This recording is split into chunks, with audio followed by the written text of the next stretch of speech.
Praise the lord. దేవునికి మహిమ కలుగును గాక. ప్రతిరోజు క్రమం తప్పక వాగ్దానాన్ని వీక్షిస్తున్న ప్రతి ఒక్కరికి యేసయ్య నామంలో శుభవందనములు. సబ్స్క్రైబ్ చేసుకొని అనేక మందికి షేర్ చేసి దేవుని మాటల ద్వారా బలపరచండి. ఈ దినమునకై ఏర్పాటు చేయబడిన దేవుని వాగ్దానము కీర్తనల గ్రంథము 81వ అధ్యాయము 1వ వచనము. మనకు బలమై ఉన్న దేవునికి ఆనందగానము చేయుడి. Singh aloud unto God our strength, make a joyful noise unto the God of Jacob. మన బలము మన దేవుడే. మనము ఆనందగానము చేస్తూ దేవునిని స్తుతించి ఆరాధించడి వారముగా ఉండాలి. దేవుడు మన నుండి కోరుకునేది మనము కేవలము ఆయనకు స్తుతించడి వారముగా ఉండాలి అని, ఆయనకు ఆనందగానము చేసడి వారముగా ఉండాలి అని, దేవునిని స్తుతించి ఆయనకు గాన ప్రతిగానాలు చేయుట కొరకు కెరూబులు, సురేపులు, కోటాను కోట్ల దేవదూత గణములతో అనునిత్యము ఆయన పొగడబడుతూ, అదే విధముగా ఆయన ప్రజలము అయిన మన వంటి వారితో మన నోటి స్తుతులతో ఆయనను మహిమపరచాలని కోరుకునేవాడు మన దేవుడు. కేవలం నీ నుండి నా నుండి కోరుకునేది ఆయన్ను మనం మహిమపరచాలి అని. మన దేవుడు బలమైన వాడు. ఆయనకు ఏది సాటి లేదు.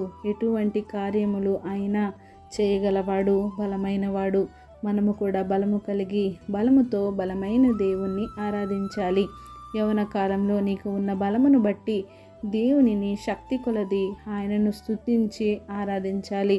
ఆయన్ను ఆరాధించు వారు బలముతోనూ సత్యముతోనూ ఆయనే ఆరాధించాలి. నీకు బలము అంతా పోయాక నీవు దేవుని విషయంలో ఏమీ చేయలేవు. వాక్యం వినలేవు, చదవలేవు, మాట్లాడలేవు, నేర్చుకొనలేవు, దాని ప్రకారం నడుచుకొనలేవు. ఎందుకంటే అంత శక్తి నీకు ఉండదు. నీ శరీరం నీకు సహకరించదు. నీ అవయవములు ఏవి సక్రమంగా పనిచేయలేవు.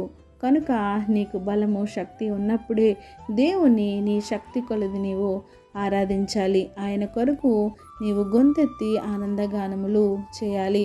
దావీదు భక్తుడు చిన్నతనం నుండి సితార వాయించుతూ దేవునికి ఆనందగానము చేస్తూ అనేక కీర్తనలు రచించారు, పాడారు. నీవు కూడా దేవుని కొరకు నిజమైన శక్తి కలిగిన బలవంతుడైన దేవునిని నీవు మహిమపరచు, దేవునిని స్తుతించు. దేవాది దేవుడు నీకు ఇచ్చే ఆశీర్వాదాలను, దీవెనలను పొందుకుందువు గాక. ఆమేన్. ఈ వాగ్దానం మనందరి జీవితాల్లో నెరవేర్చబడాలని ఆశిస్తూ చిన్ని ప్రార్థన. సకల ఆశీర్వాదాలకు కారణభూతుడైన మా ప్రియ పరలోకపు తండ్రి, మీరు ఇచ్చిన వాగ్దానం నాకే వందనాలు దేవా. ఎవరైతే ఈ వాగ్దానాన్ని విన్నారో, వినిన వాక్యాన్ని విడిచిపెట్టే వారముగా కాకుండా మా హృదయాల్లో నీరు కట్టి ఫలింపచేసి దాని ప్రకారం మేము జీవించే జీవితాలను మాకు దయచేయండి దేవా. అవును ప్రభా, బలవంతుడవు, శక్తిమంతుడవు, ఏదైనా చేయగల సమర్థుడవు తండ్రి. నాయన, మీకు ఆనందగానము చేసి నీ బిడ్డలుగా మేము పిలువబడడానికి నాయన మాకు కృప చూపించండి తండ్రి. మా నోటి స్తుతులతో మిమ్మల్ని స్తుతించే భాగ్యమును మా అందరికీ దయచండి దేవా. ప్రార్థన అవసరత కోరిన ప్రతి ఒక్క బిడ్డని సమయంలో జ్ఞాపకం చేసుకోండి. వారి అవసరతలను, అక్కరతలను తీర్చండి. తగిన సమయమందు, తగిన కాలంలో, తగిన రీతిగా నాయన వారికి సహాయం చేసి ఆదుకొనండి.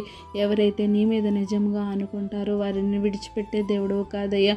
అనేక మంది అనేక శ్రమలతో, అనేక ఇబ్బందులతో నాయన ప్రార్థన అవసరతలు కోరారు నాయన. అట్టి వారందరినీ ఒకసారి జ్ఞాపకం చేసుకొని తగిన సమయంలో వారికి నాయన సహాయం చేసి సమస్త ఘనత, మహిమ, ప్రభావం మీరే ఆరోపించుకుంటారని యేసుక్రీస్తు పరిశుద్ధ నామమున ప్రార్థించడి వేడుకొంచున్నాను మా తండ్రి. Amen. God bless you all.